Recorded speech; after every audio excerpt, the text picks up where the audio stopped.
Hello and welcome to my channel. My name is Amanda and I've got a lot of books to read. So if you've been here for all of my TBR games, you know that I play a new TBR game every week and it has at least 4 to 5 books on each TBR. There's no way I'm reading 5 books a week, so I'm a little bit behind. So I have been doing this is the second one, but I'm going through and talking to you about the books that I need to read to get these cards finished and moved off of my board. You'll see. I have a card that says done, right? So every time I do a new game like this one, I put all the books that I have there, and then generally I go and put at the top of each book like where I'm going to read them. Either I already own them on Audible or Chirp, or I can get them from my library or Everand. So those are the primary 4 places that I get these books.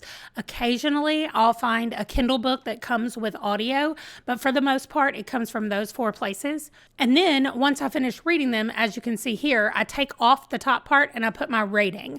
Now, some of them I have not updated yet. However, I have finished reading or DNF'd everything on this card. So I move along to the next card from my done list. And this one right here is just waiting. This is not an actual read these books. It's more of a tracking situation for my Gerbitathon. It's a business thing that has to do with The Sims. It's a whole thing. But I will, if I remember, I'll link Hannah's Discord down below because that's where it's done. Then these are the February specific books that I want to read for the month. And Sweet Home Alaska is the only one left. This Spoonful of Murder is not technically for February. It's whenever we finish it. I've explained it multiple times. I'm not going to do it again. But this is where I am. So when I read Where the Lost Wander, which is what I'm reading right now, I'm 25% of the way through.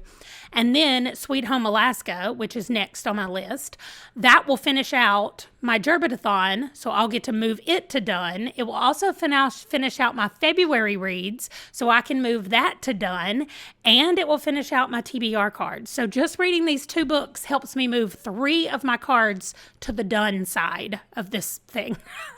I know that probably doesn't make sense, but hopefully it does. And then after I read Sweet Home Alaska, we will be going to this board. So hopefully I can finish Where the Lost Wander today and start Sweet Home Alaska tonight. I may not be able to finish it until tomorrow, and then I can start Sweet Home Alaska. But in either case, hopefully I will have time this weekend to definitely get through some of these books. So, as you can see on this TBR card, I did have another DNF, The Talented Miss Farwell. My thing about DNFing is the whole point of everything that I'm reading is to read through the TBR list on storygraph. And that list is any book that I thought sounded good to me, I put on that list. That's why there's 1,600 books on there.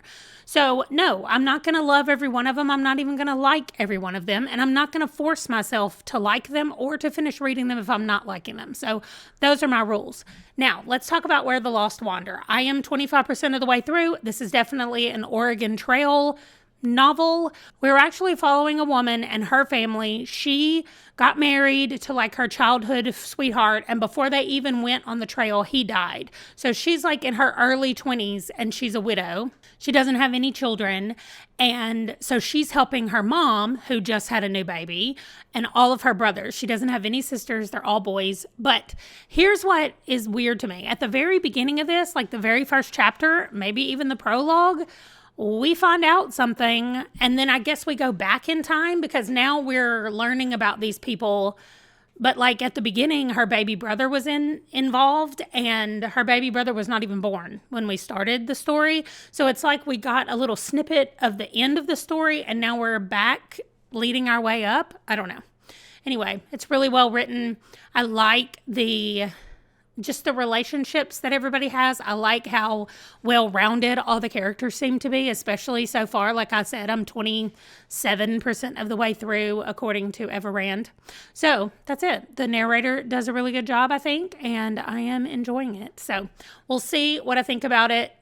Historical fiction is generally not a genre that I love, and that's not really true. I tend to like the historical fictions that I read, but I get very easily burnt out on them. If I read one, I cannot turn around and read another one. I need something in between. And it's not the same with my favorite genres. I could read them back to back to back, but not this one. So it's been a minute since I've read a historical fiction, so hopefully that will help and I will really like it. So far, I am. I will check back in with you later, probably when I finish it, or maybe just check in later tonight. I'm not sure, but I'll check back in a minute. Okay, so I'm just checking in. I am 50% of the way through with Where the Lost Wander. And this is one of those books where I know bad things are going to happen. I mean, they're on the Oregon Trail. There's already been so many people that have died from sickness and all kinds of stuff. But I know that something is coming up. And I can just feel that it's going to happen. And I just want to quit. I want to be like, okay, I'm done. Like when you know that bad things happen in Old Yeller, and so you're like, okay, let's just be done with it right here where things are great. So that is what I want to do. But anyway, I am going to continue to read it. I've got just a couple of hours left, maybe 3 hours left today, and it's 6:30 p.m. So maybe I'll be able to finish it tonight. It's also just a lot, like I said, but at least the next book is a middle grade book that I think is going to be fun and lighthearted. So if I get through this book that I think is going to be sad, I will at least get to the lighthearted book next. So I will be back to let you know what I think about it, probably when I finish it. But 50% of the way in, I'm loving it. She made me like the characters too much, and now I'm paranoid and worried about what's going to happen with them at the rest of the book. Okay, I'll be back. Okay, let's ignore this. I've been having my glasses up like this, so it looked like I had horns a while ago. So now, anyway, I'm just trying to make myself not have horns. I want to tell you about Where the Lost Wander. I knew, didn't I tell y'all that I got to the point where I just wanted to be like, okay, let's be done while everything is happy. It was not. However, it did leave you with the hope that I always want from one of these books. Like, if you're going to devastate me, I at least need you to be like, but, just so there's something else coming. Anyway, I really enjoyed it, which I knew that I would. And I immediately started Sweet Home Alaska. And as soon as I started it, I was like, oh no, this is not what I thought was going to be like a cute little middle grade, all sweet book. I mean, it says sweet in the title. But it is another historical fiction. It just happens to be middle grade. And this family has no money. And they have entered or applied to move to Alaska. And first the dad was like, well, we can't move because you have to be on government assistance. This is during the Depression, the Great Depression in the U.S. And the people who are then on government assistance can qualify to move to Alaska and start homesteading in Alaska. So this family, this girl that's our main character telling the whole story, whose name is Terp, something like that. Maybe when next time I check in, I will know. Her nickname that her sisters call her is Trip, which she hates, but it's because they couldn't say her name when they were little. Anyway, she's the oldest. She has 2 little sisters, they're twins, and then a baby brother. And her mom came from a pretty, well-to-do family. Her mom, so her grandmother, has money, and she lives, I don't know where she lives, but she lives in a larger city. I think they live in Michigan or Minnesota or somewhere. And they are going to be going to her house after 1 year in Alaska. Well, mom agreed to 18 months in Alaska to get them through a harvest time and to see whether or not she was willing to stay, because she did not want to go. And the dad wanted to go because he didn't want to get on government assistance.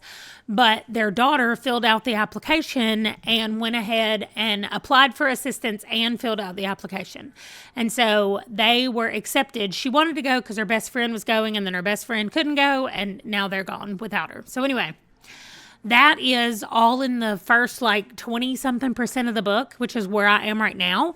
And so I'm going to probably finish it probably tomorrow, maybe tonight. I don't know. It's not that late. So I might finish it tonight. I might finish it tomorrow. And I haven't even looked to see what's next, which I usually do. I know it's something on that big page that's got fable on that page. So I think it's an Ember in the Ashes is what's next, which will be nice because switching to fantasy after the historical fiction will be nice. But that's it. That's my check-in for finishing Where the Lost Wander and starting Sweet Home Alaska. But by finishing Where the Lost Wander, I do get to move one of my boards over. So let's look at that really quickly. Okay, so I can move this one over. I have officially finished the Gerbitathon setting up my business, and so that gets to move over to the done side. And so the next one over here is going to be Sweet Home Alaska, and then this one will get to move, and that also means this one will get to move. So let me move this over here. Great. And when I finish Sweet Home Alaska, we'll get to move 2 cards over to the done side of things. And that's what it's looking like. It looks really good right now, and I'm excited because we're right here. This is the next one. An Ember in the Ashes will be the next book that I read. And it's on Libby, so that's nice. I'm going to probably skip A Brightness Long Ago and do the 3 that are on Libby first. And then I'll read that one because if they're on Libby, I've already checked them out. And so my days are running out and I want to make sure I get to them before they have to be returned. So that's it. We are on Sweet Home Alaska, which means we'll get to move 2 boards when we finish it. I'm really excited about it. That'll also be my buzzword for February. I will check in when I'm finished. Okay, Django and I are here to talk to you about Sweet Home Alaska.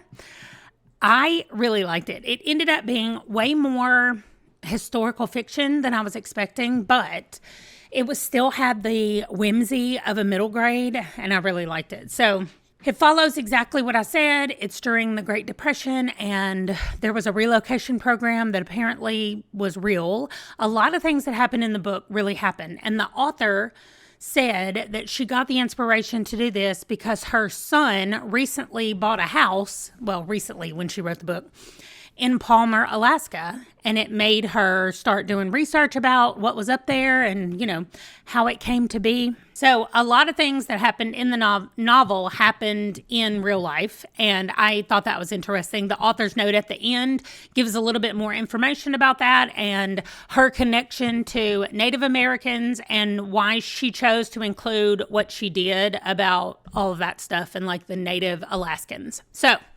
that is the end of that book, and that means I'm starting an Ember in the Ashes. It also means that I got to move 2 of my cards from the done pile, done side, I guess, over here. So now when I go all the way, my done thing is right here, and everything fits the way I want it to fit. So I have 4 books on this card to read. This is my Phase Out Your TBR from January. I'm so far behind, but I'm not doing any more phases until I finish this phase, and then I'll go to the next one. I'm not going to follow along with a monthly thing. It's just going to be when I finish a phase, I'll do the next phase. And then we have this one to deal with, and I have 4 books on here as well. So I'm going to focus on these at first, and Ember in the Ashes is the next one that I'm reading. And then I feel like I just said this in another clip, but I'm going to skip A Brightness Long Ago and do The Grace of Kings and Arsenic and Adobo because those are both Libby, and then I'll come back to this Everand at the end of this card. So that is where I am.